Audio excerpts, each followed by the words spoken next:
Hi everyone, అందరికీ నమస్కారం. నేను మీ అనన్య నాగల్ల.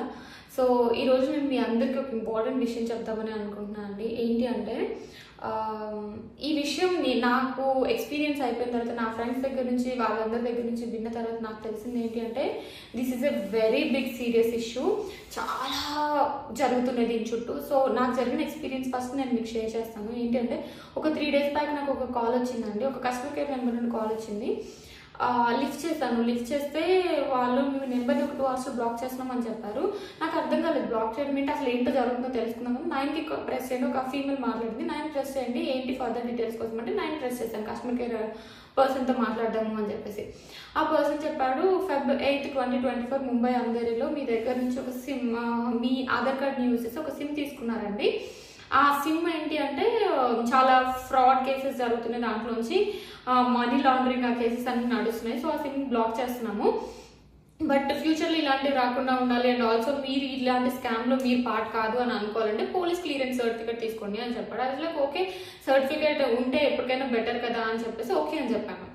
ఓకే అని చెప్తే అతనే ట్రాయ్ నుండి కాల్ చేస్తున్నాం మేము. సో నేను మీకు పోలీసులకి డైరెక్ట్గా కాంటాక్ట్లో పెడతానండి, వాళ్ళకి ఆన్లైన్లో కంప్లైంట్ ఇచ్చేయండి అన్నాడు. సో అతనే కనెక్ట్ చేశాడు నన్ను పోలీసులకి. వాళ్ళు కనెక్ట్ చేసిన తర్వాత అతను ఏం జరిగింది చెప్పండి అంటే మొత్తం చెప్పాను అనమాట. సో మొత్తం చెప్పిన తర్వాత వీళ్ళంతా ఇంగ్లీష్లోనే మాట్లాడుతారు. This conversation is happening in English. ఎందుకు నేను పర్టికులర్గా చెప్తున్నాను అంటే ఇది ముంబై బేస్డ్ పీపుల్ లేకపోతే నార్త్ బేస్డ్ పీపుల్ చేస్తున్నట్టు నాకు అనిపించింది most of the time. So వాళ్ళు నన్ను ముంబై పోలీస్ స్టేషన్కి రమ్మంటే నేను హైదరాబాద్ నుండి అంటే ఓకే, హైదరాబాద్ నుంచి అయితే ఒక స్కైప్ నుండి ఒక వీడియో కాల్ కంప్లైంట్ ఇవ్వండి, మాకు సరిపోతుంది, మేము యాక్షన్ తీసుకుంటాము, మీకు పోలీస్ క్లియరెన్స్ సర్టిఫికేట్ ఇస్తామని చెప్పారు. ఓకే అని చెప్పాను. స్కైప్ కాల్ చేస్తే రికార్డింగ్ పిఎస్ అనే ఐడి నుండి వాళ్ళు వీడియో కాల్ చేయడం జరిగింది. నాకు ఇచ్చారు ఐడి, నేను ఆ ఐడికి వీడియో కాల్ చేశాను అనమాట. వీడియో కాల్ చేసిన వెంటనే అతను ఏం చెప్పాడంటే మీ మొబైల్లో యాక్టివ్ ఇంటర్నెట్ కనెక్షన్ ఉందా అని అడిగాడు. ఉంది అన్నాను. మీ మొబైల్లో ఛార్జింగ్ ఉందా అన్నాడు. ఛార్జింగ్ ఉంది అన్నాను. అండ్ ఆల్సో మీరు వీడియో కాల్లో మాకు కంప్లైంట్ చేస్తున్నప్పుడు థర్డ్ పర్సన్ ఇంటరాక్షన్ ఏమీ ఉండకూడదు, అంటే వీడియోలోకి థర్డ్ పర్సన్ రావద్దు, కంప్లైంట్ కాబట్టి మీరు ముంబై పోలీస్ సిస్టమ్ ట్రాక్ చేస్తున్నాం కాబట్టి ఇది మళ్ళీ మీ కంప్లైంట్ని వ్యాలిడ్ కంప్లైంట్ లాగా తీసుకోవడానికి ఉండదు అని చెప్పాడు. సో ఐ లైక్ ఓకే, పక్కన ఎవరో మా మమ్మీ వాళ్ళు మాట్లాడుతుంటే వద్దు అన్నాను. హీ టోల్డ్ మీ లైక్ వేరే రూమ్లోకి వెళ్ళి కంప్లైంట్ ఇవ్వండి అన్నాడు. ఓకే అని చెప్పేసి ఒక రూమ్లోకి వచ్చి కంప్లైంట్ ఇవ్వడం స్టార్ట్ చేశాను. ఏమేమి జరిగిందో చెప్పాను. అతను వెంటనే ఏం చేశాడంటే వేరే వాళ్ళ ఎగ్జిక్యూటివ్తో మాట్లాడతానండి, మీ ఆధార్ నెంబర్ తీసుకున్నాడు. అప్పటికే ఆధార్ నెంబర్ మీద ఏమేమి నెంబర్స్ ఇంకా తీసుకున్నారు అని చెప్పేసి ఎగ్జిక్యూటివ్ సంథింగ్ ఒక పర్సన్తో మాట్లాడతాను అని చెప్పేసి, మా అఫీషియల్స్తో మాట్లాడతాను అని చెప్పేసి వాకీ టాకీలో ఎలాగైతే కాపీ దిస్ సంథింగ్ అలా మాట్లాడతారు కదా రోజు, అట్లా వాళ్ళు మాట్లాడుతున్నారు అనమాట. ఈ కెన్ యూ కాపీ దిస్, ఈ మొబైల్ నెంబర్ పైన, ఈ ఆధార్ నెంబర్ పైన ఏదన్నా డీటెయిల్స్ ఉన్నాయా, ఏదైనా అకౌంట్ నెంబర్స్ ఎవరైనా తీసుకున్నారా అని అడిగారు.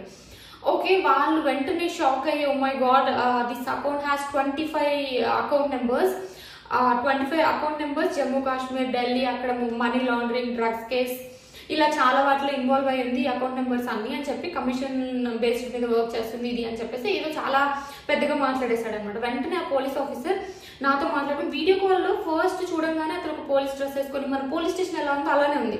ఒక 10 minutes తర్వాత వీడియో కాల్ ఆఫ్ చేశాడు అనమాట. ఓన్లీ ఆడియో వినిపిస్తుంది. ఎందుకు అంటే కనెక్షన్ ప్రాబ్లమ్ సంథింగ్ ఏదో చెప్పాడు. ఓకే అనుకున్నాను. సో అతను ఆ ఆడియో కాల్లోని అసలు నువ్వు మనీ వాళ్ళ దగ్గర నుంచి కమిషన్ తీసుకున్నావని మినిమం ఒక 30-40 times అడిగి, నువ్వు ఎడ్యుకేటెడ్ పర్సన్ కదా, ఇలా కమిషన్ తీసుకోవాల్సిన అవసరం ఏంటి అని చెప్పి, ఒక ముస్లిం పేరేదో చెప్పి అతని దగ్గర నుంచి నువ్వు కమిషన్ తీసుకున్నావు, అలా చాలా చెప్పాడు అనమాట.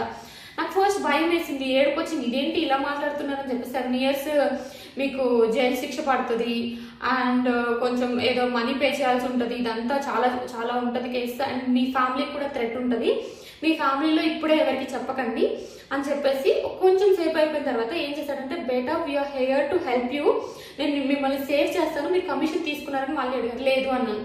ఓకే, మీరు ఇంత గట్టిగా చెప్తున్నారు కాబట్టి పోలీస్ క్లియరెన్స్ సర్టిఫికేట్ ఒకటి ఉంటుంది, అది ఇచ్చేలాగా ఏర్పాటు చేస్తాం నెక్స్ట్ 2-3 hours మీరు కాల్లోనే ఉండండి, వీడియో కాల్లోనే ఉండండి అని చెప్పేసి మా హైయర్ అఫీషియల్స్కి చెప్తామని ఇంకొక పర్సన్ ఎవరో అతనికి కనెక్ట్ చేశాడు అనమాట కాల్. అతను కూడా వీడియో కాల్లో మాట్లాడాడు. అతను కూడా ఓన్లీ ఆడియో అనమాట, వీడియో ఏం లేదు, నేను వీడియోలో ఉన్నాను అంతే ఈ గ్యాప్ మొత్తంలో. సో ఈ గ్యాప్ మొత్తంలో ఉన్నప్పుడు ఏం చేశాడు అంటే ఈ మధ్యలో ఒక కొన్ని డాక్యుమెంట్స్ లాగా పంపించాడు అనమాట మనకి. ఎలా అంటే వాళ్ళ ఐఏఎస్ సిగ్నేచర్స్ ఉన్నాయి, సైన్స్ ఉన్నాయి, వాళ్ళ నేమ్స్ యూజ్ చేసి సంథింగ్ వాళ్ళ లోగోస్ యూజ్ చేసి అలా వాటర్ మార్క్స్ పెట్టేసి అలా మొత్తం అలాంటి కైండ్ ఆఫ్ కొన్ని డాక్యుమెంట్స్ పంపించాడు just to make me believe okay అతను పోలీస్ అని చెప్పుకోవడానికి, బిలీవ్ చేయడానికి. అట్లా చేసి కొంచెం టైం తర్వాత నీకు ఏమేమి అకౌంట్స్ ఉన్నాయి, ఇక్కడ నుంచి కమిషన్ ఎందుకు వస్తుంది అలా అని చెప్పేసి భయపెడితే, నేను ఒక 2 అకౌంట్స్ ఉన్నాయంటే ఆ 2 అకౌంట్స్ నుంచి ఒక అకౌంట్ నుంచి ఇంత అమౌంట్ ట్రాన్స్ఫర్ చేయాలి, మేము ఆర్బీఐకి చూసుకుంటాము, ఆర్బీఐలో ఇది కరెక్ట్ అమౌంటా లేదా అని చెప్పేసి మీకు ఎక్కడి నుంచి వస్తుంది అనేది మేము చేస్తామంటే నాకు కొంచెం డౌట్ వచ్చింది. డౌట్ వచ్చిన తర్వాత అతను ఒక థర్డ్ పార్టీ అకౌంట్ నెంబర్ పంపించి ఈ అకౌంట్ నెంబర్కి ట్రాన్స్ఫర్ చేయండి అంటే ఆర్బీఐ కదా ట్రాన్స్ఫర్ చేయాల్సింది అని అడిగాను.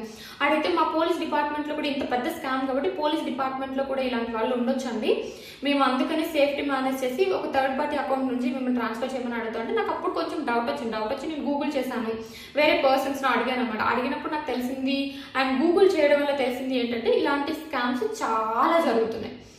సో అది చూసి నేను షాక్ అయ్యి అతనితో గట్టిగా మాట్లాడదామని స్టార్ట్ చేసి అతను నాకంటే ఎక్కువ గట్టిగా మాట్లాడేసి నువ్వు కమిషన్ తీసుకున్నావు కాబట్టి ఇలా చేస్తున్నావు అంటే లేదు నేను పోలీస్ స్టేషన్కి వెళ్తున్నాను, ఇప్పుడు మీ మీద కంప్లైంట్ చేస్తున్నాను అనగానే వీడియో కాల్ కట్ చేశాడు అనమాట. That's what happen. ఇలా జరిగిన తర్వాత నాకు అర్థమైంది, నా ఫ్రెండ్స్తో షేర్ చేసినప్పుడు నాకు అర్థమైంది ఏంటి అంటే చాలా జరుగుతున్నాయండి ఇలా. You have to be really careful. అంటే ఒక్కొక్కరికి ఇలానే కాదు, ఒక్కొక్కరికి ఒక్కొక్కలాగా. ఇప్పుడు నాకు మెయిన్గా అనిపించింది ఏంటి అంటే అమ్మాయిలని భయం, లేకపోతే మీ ఫ్యామిలీ మెంబర్స్ ఎవరో ప్రాబ్లంలో ఉన్నారు మనీ ట్రాన్స్ఫర్ చేయండి అని అడుగుతున్నారు. మాక్సిమం అబ్బాయిలు దానికి భయపడరు, లొంగరు కాబట్టి ఆశ పెడుతున్నారు. లైక్ మీరు ఇంత అమౌంట్ ఇస్తే, ఇప్పుడు ఫర్ ఎగ్జాంపుల్ స్టాక్ మార్కెట్లో స్కామ్స్ లాగా మీరు ఇంత అమౌంట్ ఇస్తే మీకు డైలీ ఇంత అమౌంట్ ఇస్తాము, ఇంత ట్రాన్స్ఫర్ చేస్తామని చెప్పేసి ఆశ పెడుతున్నారు. ఆర్ ఎల్స్ మీ ఇమేజెస్ మా దగ్గర కొన్ని ఉన్నాయి అది ఇది అని చెప్పేసి ఏది జరిగినా అండి వాళ్ళు మనీ అడుగుతున్నారు అంటే that comes under cyber crime. ఎందుకంటే ఇలా చాలా జరుగుతున్నాయి, చాలా చాలా వేస్లో జరుగుతున్నాయి. మనకు అసలు ఇమాజిన్ కూడా చేసుకోలేము వాళ్ళకున్న నెట్వర్క్ చూస్తే. కొంతమంది కస్టమర్ కేర్స్ నడుపుతున్నారు అంటే మనం అర్థం చేసుకోవచ్చు. నేను సైబర్ క్రైమ్ డిపార్ట్మెంట్కి వెళ్ళినప్పుడు అండ్ ఆల్సో నా బ్యాంక్ అకౌంట్ బ్రాంచ్ దగ్గరికి వెళ్ళినప్పుడు నాకు తెలిసింది ఏంటంటే ఇలాంటివి ఇంతకుముందు వీక్లీ వన్స్ 2 days ఒకటో జరిగేది, ఇప్పుడు బ్యాంక్ బ్రాంచెస్లో ఎవ్రీడే 2-3 కంప్లైంట్స్ ఉంటున్నాయి. అంటే అర్థం చేసుకోవచ్చు ఇది ఎంత పెద్ద రేంజ్లో ఉందో. సో నేను ఒక 2 things చెప్దాం అనుకుంటున్నానండి. ఒకవేళ మనకి ఏ ఎమోషన్ అయినా, భయం కానీ ఆశ కానీ ఏ ఎమోషన్ అయినా యూజ్ చేసి వాళ్ళని భయపెట్టి మనం డబ్బులు అడుగుతున్నారు అంటే that is a scam. So అది గుర్తుపెట్టుకోండి ఫస్ట్ థింగ్. అండ్ ఆల్సో మీరు ఫర్ ఎగ్జాంపుల్ అలా డబ్బులు ఎవరికైనా ట్రాన్స్ఫర్ చేశారు భయంతోనో, అండర్ ఎనీ సర్కమ్స్టాన్సెస్ మీకు ఇవేమి తెలియకుండా డబ్బులు ట్రాన్స్ఫర్ చేశారు అంటే వెంటనే 1930కి కాల్ చేయండి.